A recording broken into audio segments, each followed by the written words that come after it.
Hello, everyone. Welcome back to the Vedic Astrology podcast. My name is Fiona Marks, and I wanted today to make a connection to our previous podcast, episode 15 in season 4, where I spoke with Jack Lyons about the threshold between Pisces and Aries.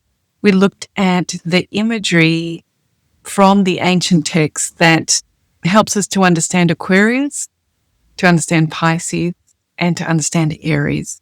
And it was a really fascinating and profound discussion about what it is to end one cycle and begin another. And how do we do that? How do we do something as enormous as that, but something that actually happens in a mundane way all the time? Every year the sun passes that threshold, and for many planets, they do it regularly too. So it got me thinking about the nakshatra that straddles that space as well. And depending on which Ayanamsha you use, if you're looking at Vedic astrology through the tropical lens, Uttara Bhadrapada straddles Pisces and Aries. If you're looking at it through sidereal, it is completely inside Pisces, and it is that penultimate nakshatra for both systems, the second last nakshatra before the end of the cycle. So this nakshatra really got me thinking about how does it match up? What does it have to help inform us of this leap from one cycle to another? So at the moment in the sky, whether you look at astrology through a tropical lens or a sidereal lens, we have two great big energies in the nakshatra of Uttara Bhadrapada. We have Neptune and we have Saturn. And they are in this slow dance right now, getting closer and closer together. They've been moving forward during this movement out of winter through spring into summer.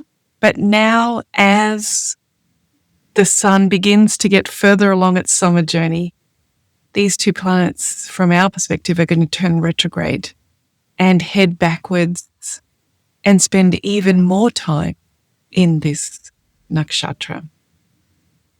So they'll retrograde back together through the nakshatra, and then if you look at it through tropical, their retrograde, some of it will take place in Pisces, and their exact degree conjunction will happen at 0 degrees of Aries in a tropical Ayanamsha. So it's something that is grasping at our attention, these two planets. And in some ways, they're a little bipolar to each other.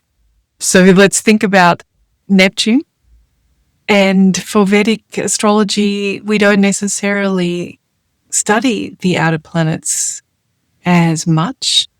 And for that reason, it can be hard sometimes to know what to do with being aware that there's an outer planet involved. But one of the ways that I like to think about Neptune is maybe we can see Neptune as being connected to Vishnu. If we looked at the trinity of outer planets related to the trinity of Brahma and Vishnu and Shiva, that perhaps Neptune helps us to sustain and does that work for Vishnu, sustaining our experience, the experience of consciousness, awakening through this dream of materiality. And Neptune maybe helps us with our dreams and aspirations, our highest ideals that sustain us through what can be quite an intense experience of being alive. Perhaps it's pretty important to have some hopeful visions or some aspiring dreams and ideals. And perhaps Neptune does that for us.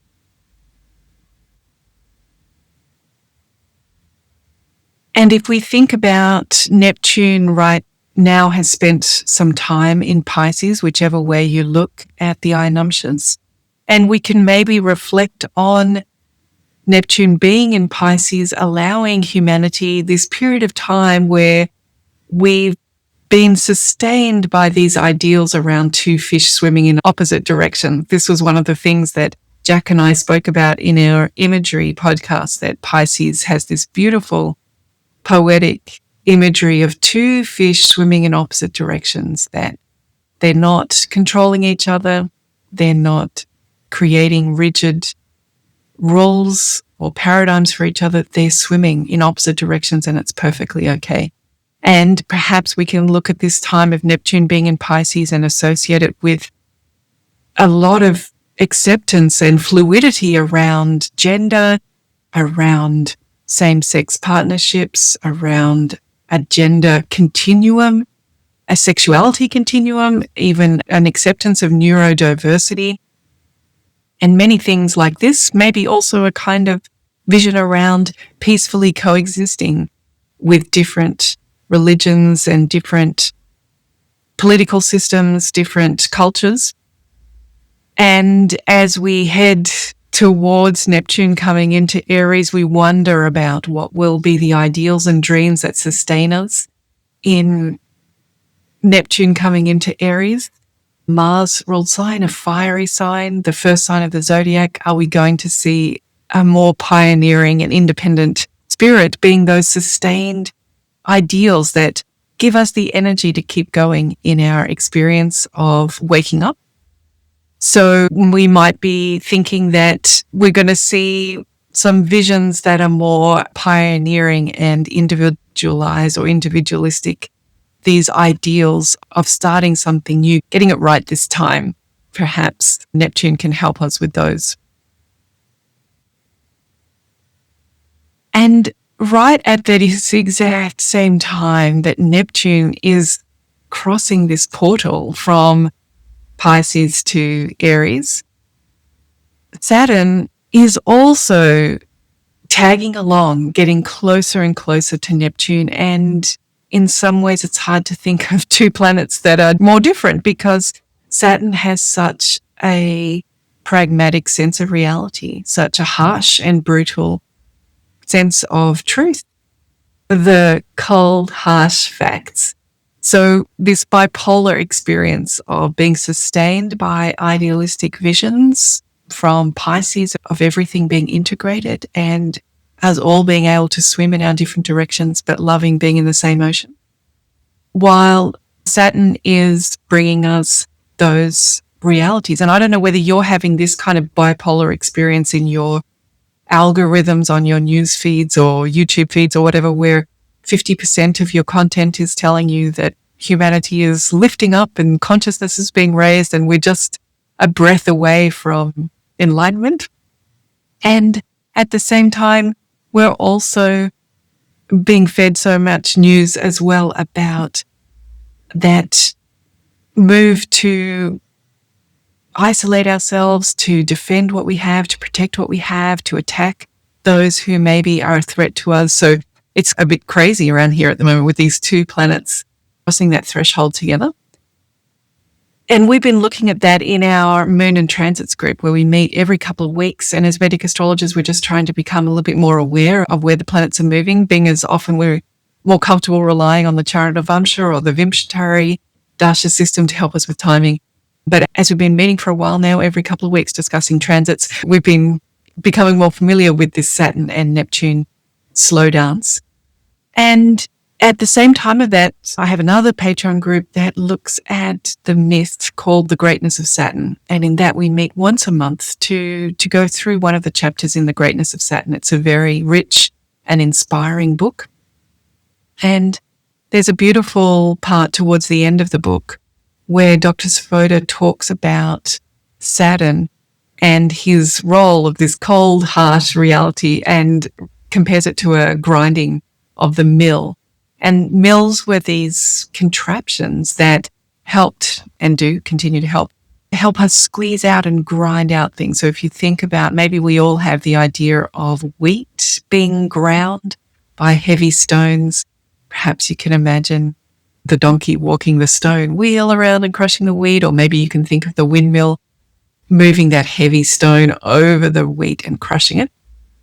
And the mill is so important because wheat is relatively undigestible. Certainly the germ, that oil that's in there that's so nutritious, can't really be accessed by the human digestive system. So breaking it down into its pieces and really squeezing out all of that nutritious oil, the juice, the essence of the wheat, is the idea of these kind of mills. But you can also have mills to press oil. So if you're like me here in Portugal, the olive oil press, where we're turning and squeezing those olives to get out the beautiful olive oil, the azeite. So we can think of mills for this example from the Greatness of Saturn. And in the book, King Vikramaditya goes through a lot of tribulations and trials and ends up sitting on top of the mill and squeezing out the oil and singing beautifully. So this idea of the mill is in the myth of the Greatness of Saturn. But later in the book, Dr. Svoboda compares the axis on which the Earth is processing through the equinoxes to an oil mill axis. And he says, atop the mill's axle, supervising its whirling, sits Saturn, the oil mill lord, who is the so-called genie of the pivot. His grist comprises of the multitudinous inhabitants of the universe, whom he grinds exceedingly fine, reducing them by time to the tales that others tell. It is the job of Saturn, who is time, to ensure that everyone, humans, devas and asuras alike, experience those events that must be experienced. So that's from page 208 of my copy of The Greatness of Saturn. And this image of Saturn atop the axle of the mill really stuck with me. And so when I heard about Uttara Bhadrapada having also this squeezing role, there was a match, a kind of click about, because Saturn is associated with that nakshatra as well, and made me think about this grinding and squeezing imagery. And like all nakshatras, Uttara Bhadrapada has many layers of imagery and many components that make up the richness of each lunar mansion.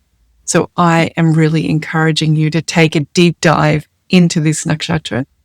But today I'm really focusing around the grinding and the squeezing part of that image. So I'm going to take all of that richness and look at a small part or the description of Uttara Bhadrapada.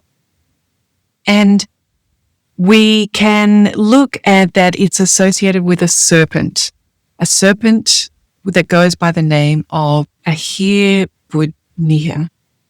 And these two words, ahir, is relating to serpents, and budhnya relates to being bound.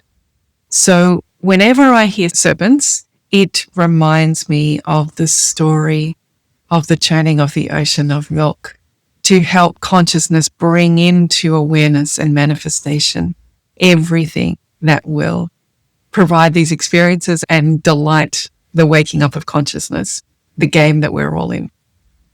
When I think of serpents, I think of the way that the devas and the asuras work together to churn that ocean. And here, once again, we see a very sacred serpent being mentioned in this nakshatra.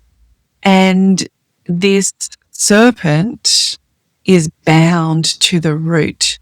So that also makes me think of the lotus that is bound, the beautiful lotus flower that has this stalk that connects it deep down into that silty, muddy water of the pond. That this serpent, in some ways, this very priestly serpent, because this nakshatra relates, it's the penultimate nakshatra, it relates to the transformation, the funeral, the letting go, the what remains. And this serpent is almost on an altar. It's that priestly. And here it is actually connected, bound to the root. This brings to mind again for me this grinding the conical movement of the precession, of the way that the North Star, from our perspective, that axle jumps out of its placement and finds a new North Star. It's as if this serpent is also spinning, rooted at the bottom of the pond, and a beautiful lotus flower at the top. So that was one of the images that came to mind for me. But also we can see that this serpent, because it's grounded, it's what's keeping the earth in its Goldilocks space, in space, keeping it at just that right magnetic field. Maybe we can think of it as the serpent coiled around the earth, keeping the waters, the earth, the ether, the space, the atmosphere. What a special arrangement it is that we are in that Goldilocks space in our solar system, but also that all of the conditions are exactly right for life. And perhaps this serpent is playing that role too. So we have this serpent, and like all nakshatras, it has a Shakti from above and from below, a power that is unique. And the power from above with this nakshatra is anointing, sprinkling. This is a nakshatra that is associated with water. So we can see that the previous nakshatra, the beginning of the funeral, it had this fire element to it and created the ashes, created the components that when we add water to them, we can sprinkle, we can anoint, we can give blessings. And the power from below is the power that squeezes and grinds and extracts the essence, or the Soma. So this is what caught my ear around this amazing connection between Saturn grinding in the mill and this Saturn-owned nakshatra, or this Saturn-heralded nakshatra, having this connection around grinding. What are Saturn and Neptune doing for us as they go through this nakshatra very slowly, as they get closer and closer together? Now they're just about to retrograde, moving even closer and closer together, and then they're going to go forward until they exactly conjunct all inside this nakshatra. Now, they are both they're both helping us with this grinding and extraction. What are we going to take from this experience?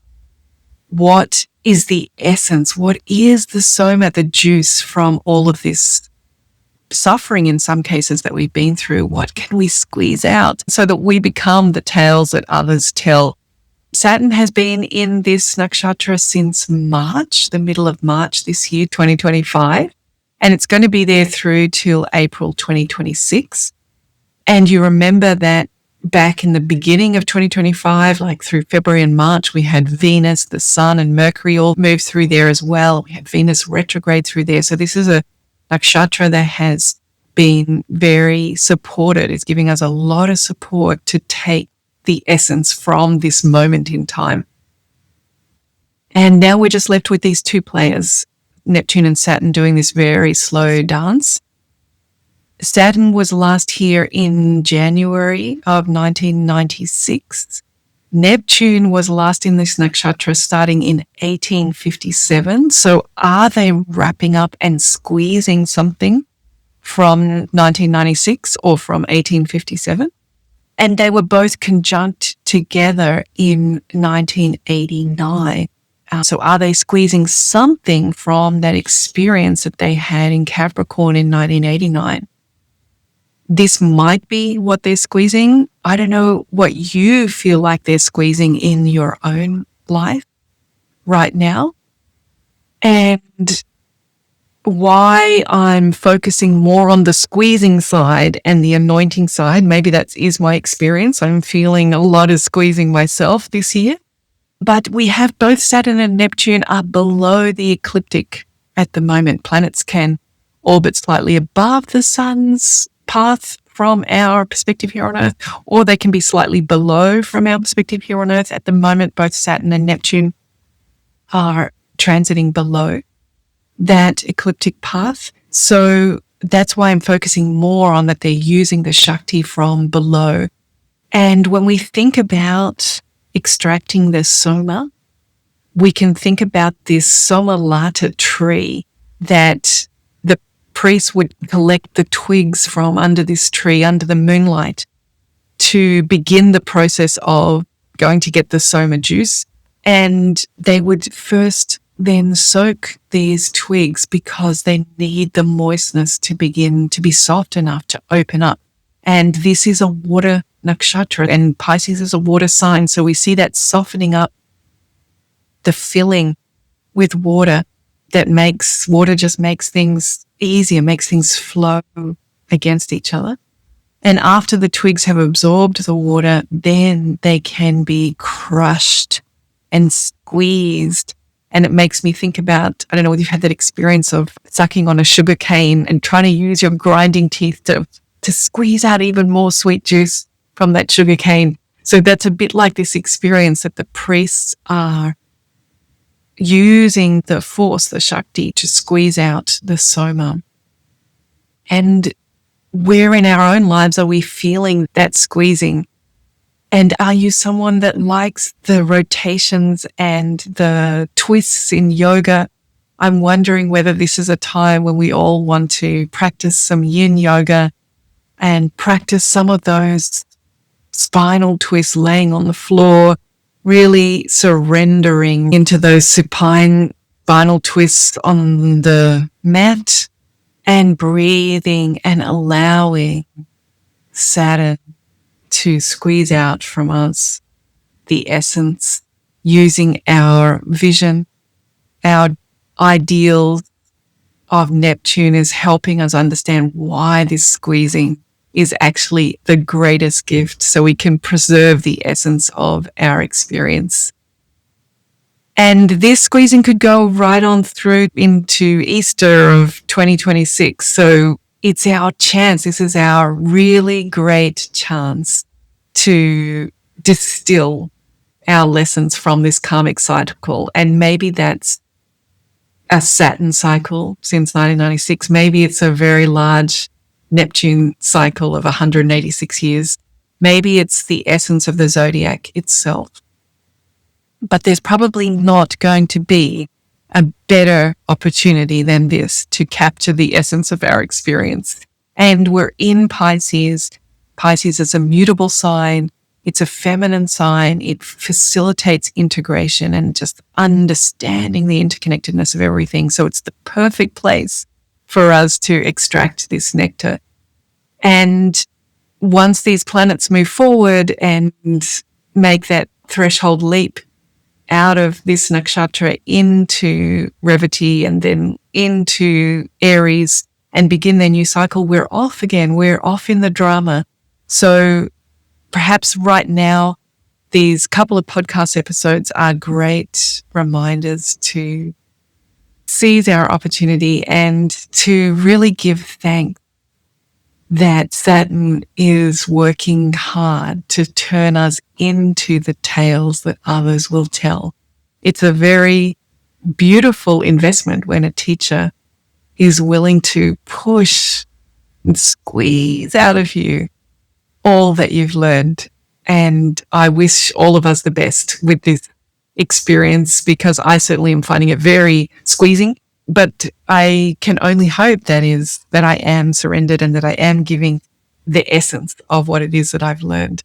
And I want to leave you with that invitation to research this in Nakshatra, Uttara Bhadrapada, get into the mythology and see what you can learn, because the richness that Vedic astrology has to share with us at these times when society is bipolar, when the Asuras and the Devas are twisting on that rope through Rahu and Ketu, when they're really stirring up and they're trying to cleanse and detoxify what is hidden and bring it out.